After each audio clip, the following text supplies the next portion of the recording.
कक्षा 7 एनसीईआरटी गणित प्रश्नावली 11.3 परिमाप और क्षेत्रफल। आज की क्लास में इस प्रश्नावली के सवाल नंबर 13 से शुरू करेंगे। सवाल नंबर 12 तक पिछली क्लास में हमने कर लिए थे। तो देखो सवाल नंबर 13, एक वर्ताकार फूलों की क्यारी के चारों ओर 4 मीटर चौड़ा पथ है तथा फूलों की क्यारी का व्यास 66 मीटर है। इस पथ का क्षेत्रफल ज्ञात कीजिए। पाई बराबर 3.14 लीजिए। तो देखो ध्यान से समझना, एक वर्ताकार फूलों की क्यारी है। देखो ये एक वर्ताकार फूलों की क्यारी है, ठीक है। इस वर्ताकार फूलों की क्यारी के चारों ओर 4 मीटर चौड़ा पथ, पथ का मतलब होता है रास्ता। इस फूलों की क्यारी के चारों ओर 4 मीटर चौड़ा रास्ता है, ठीक है। अब जैसे ये फूलों की क्यारी आप देख रहे हो तो इसके चारों ओर, ठीक है ना, ये 4 मीटर चौड़ा रास्ता है, ठीक है ना। कितना मीटर? 4 मीटर, ठीक है। फूलों की क्यारी का व्यास 66 मीटर है और जो ये फूलों की क्यारी है इसका व्यास दे रखा है कितना? 66 मीटर, ठीक है। इस पथ का क्षेत्रफल ज्ञात कीजिए। अब ये जो रास्ता बना हुआ है ना इस क्यारी के चारों तरफ, इसका क्षेत्रफल हमें ज्ञात करना है। तो देखो हम कैसे ज्ञात करेंगे।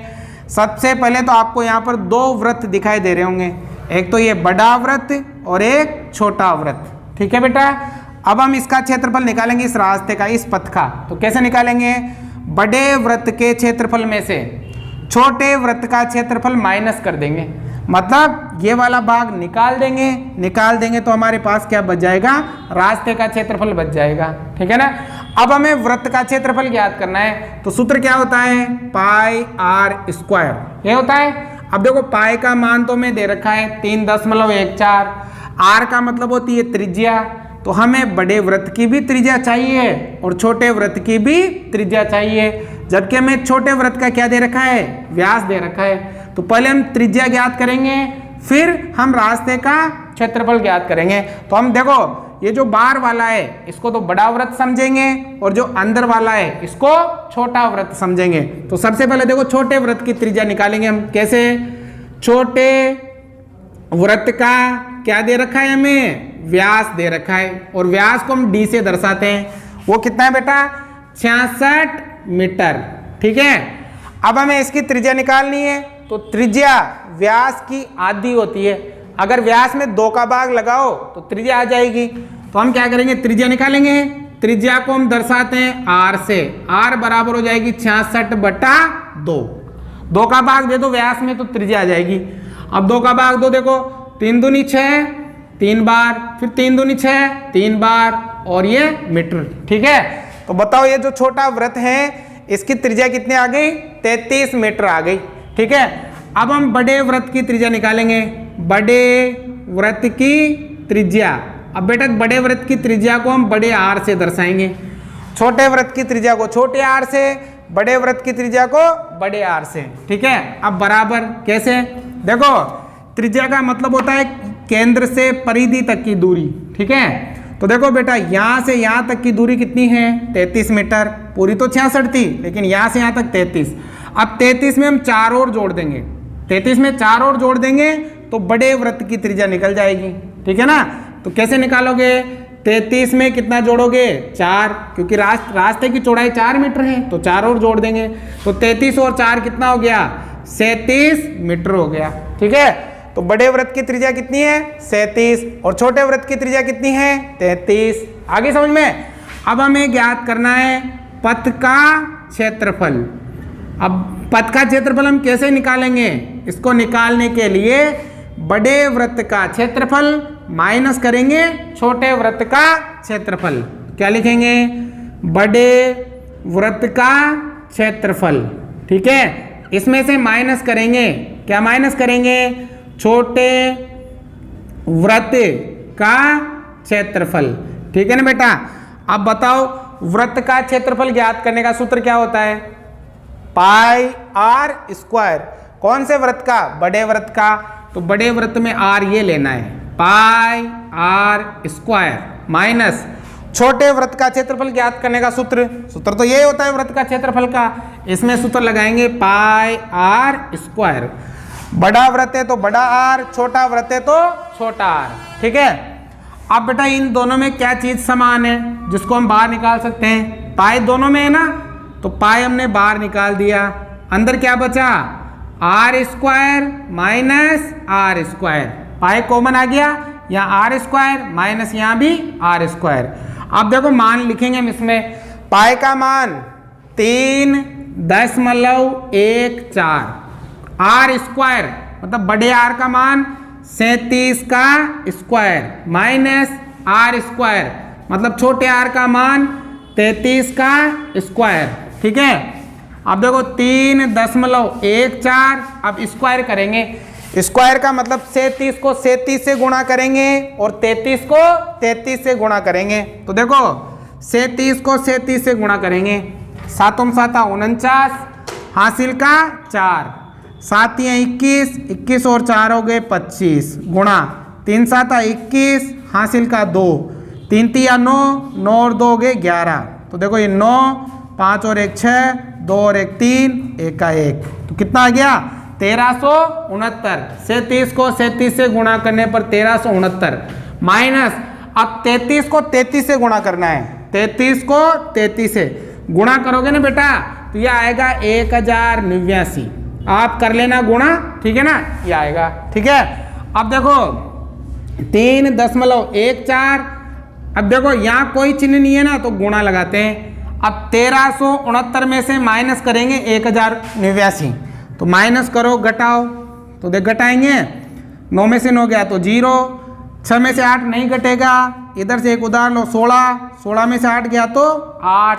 ठीक है, एक उधार लिया था 2 रह गया, 2 में से 0 गया तो 2, 1 में से गया तो 0, तो बताओ इन घटाया तो कितना आया? 280। ठीक है, अब इन दोनों को गुणा कर देंगे, 3.14। ठीक है, इसको किससे गुणा करेंगे? 280 से, तो आप 0 तो पहले लगा लो, केवल 28 से गुणा करो। ठीक है ना, गुणा करो, 8 चौक 32, हासिल का 3, 8 एकम 8, 8 और 3 11, हासिल का 1, 8 3 24, 24 और 1 हो गया 25, गुणा 2 चौका 8, 2 एकम 2, 2 3 6, अब यहाँ 2, 8 और 1 9, 5 और 2 7, 2 और 6 8। ठीक है, तो कितना आ गया? ये आ गया 8792, 8792। अब लगाएंगे दशमलव, देखो 1 और 1 2 अंक छोड़कर, 1 और 1 2 अंक छोड़कर, तो बताओ कितना आ गया? 889.20 मीटर स्क्वायर, क्योंकि क्षेत्रफल है और क्षेत्रफल हमेशा किस में आता है? स्क्वायर में आता है। तो बताओ रास्ता है ना, रास्ता जो पथ है उसका क्षेत्रफल कितना हो गया? ये हो गया। आया समझ में? तारो पहले सवाल नंबर 14, एक वर्ताकार फूलों के बगीचे का क्षेत्रफल 314 मीटर स्क्वायर है। बगीचे के केंद्र में एक घूमने वाला फव्वारा लगाया जाता है जो अपने ओर 12 मीटर त्रिज्या के क्षेत्रफल में पानी का छिड़काव करता है। क्या फव्वारा पूरे बगीचे में पानी का छिड़काव कर सकेगा? पाए बराबर 3.14 लीजिए। तो देखो समझना है ध्यान से, है बहुत आसान। एक वर्ताकार फूलों का बगीचा है, मान लो ये एक वर्ताकार फूलों का बगीचा है। इस बगीचे का क्षेत्रफल दे रखा है 314 मीटर स्क्वायर। ठीक है, बगीचे के केंद्र में एक घूमने वाला फव्वारा लगाया जाता है। ये जो बगीचा है ना, इसका केंद्र में एक फव्वारा लगा हुआ है घूमने वाला। ठीक है, जो अपने और 12 मीटर त्रिज्या के क्षेत्रफल में पानी छिड़काव करता है। अब ये यहाँ से 12 मीटर त्रिज्या के क्षेत्र में पानी का छिड़काव करता है। क्या फव्वारे में पूरे बगीचे का पानी का छिड़काव कर सकेगा? तो आपको ये बताना है क्या ये जो फव्वारा लग रहा है ये इस पूरे बगीचे में पानी का छिड़काव कर सकेगा, ये बताना है। तो कैसे बताएंगे? देखो बेटा, इस बगीचे का क्या दे रखा है? क्षेत्रफल दे रखा है। इस क्षेत्रफल से हम त्रिज्या निकालेंगे बगीचे की। क्या निकालेंगे? त्रिज्या। वो त्रिज्या अगर फव्वारे की त्रिज्या के बराबर या फव्वारे की त्रिज्या से कम आती है तो ये फव्वारा इस पूरे बगीचे में छिड़काव करेगा। अगर इससे ज्यादा आती है त्रिज्या बगीचे की तो फिर ये फव्वारा उस बगीचे में छिड़काव नहीं करेगा।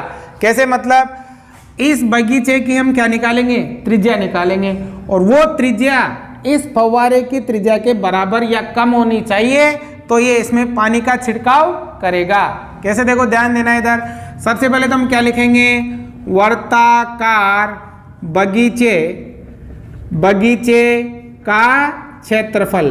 बताओ बेटा कितना है, 314 मीटर स्क्वायर। ठीक है, अब क्षेत्रफल से हम क्या निकालेंगे, त्रिज्या निकालेंगे। तो बताओ बेटा, वर्ताकार बगीचे का क्षेत्रफल ये है, तो वृत्त का क्षेत्रफल ज्ञात करने का सूत्र क्या होता है, वृत्त का क्षेत्रफल ज्ञात करने का सूत्र होता है पाई आर स्क्वायर बराबर कितना, 314। ठीक है, पाई का मान वो दे रखा 3.14 इंटू त्रिज्या हमें करनी है ज्ञात, बराबर 314। ठीक है, आर ज्ञात करना है, इनको उधर भेजना पड़ेगा। देखो ये गुणा में है तो काय में जाएगा, भाग में। तो बताओ आर स्क्वायर बराबर 314 बटा 3.14 हो गया। अब बेटा हम यहाँ से दशमलव हटा देंगे, तो दशमलव के बाद 2 अंक हैं, तो दशमलव हटेगा तो ऊपर कितनी जीरो लग जाएगी, 2 जीरो लग जाएगी, और ये दशमलव हट जाएगा। ठीक है, अब देखो 314 से 314 कट गया ना। तो बताओ आर स्क्वायर बराबर कितना आ गया, 100 आ गया। तो हमें आर ज्ञात करनी है, मतलब त्रिज्या।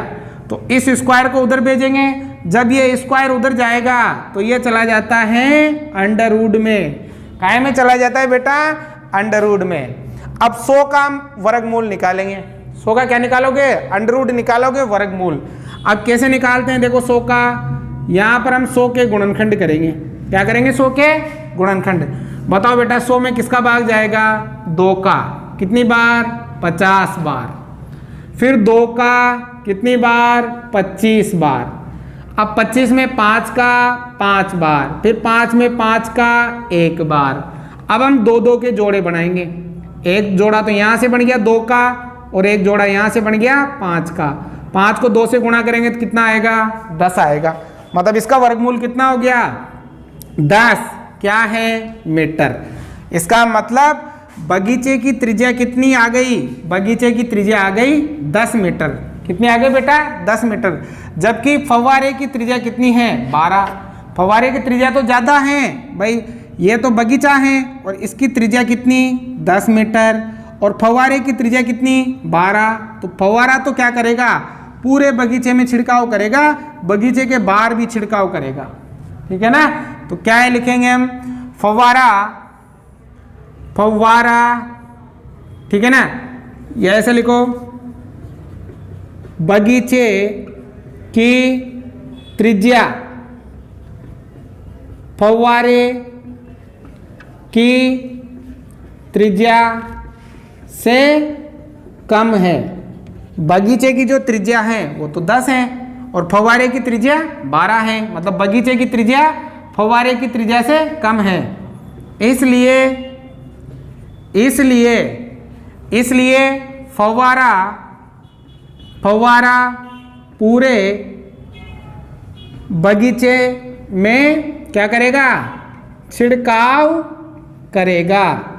ठीक है ना बेटा, क्योंकि फव्वारे की त्रिज्या से बगीचे की त्रिज्या कम है, तो ये पूरे में क्या करेगा, छिड़काव करेगा। तो हम क्या करेंगे, क्षेत्रफल से त्रिज्या ज्ञात करेंगे, और यदि त्रिज्या इससे कम आती है तो ये पूरे बगीचे में क्या कर देगा, छिड़काव कर देगा। आ गया समझ में। आज की क्लास में हम यही सवाल करेंगे, बाकी सवाल हम अगली क्लास में करेंगे। समझ में आया हो तो लाइक, शेयर और सब्सक्राइब जरूर करें।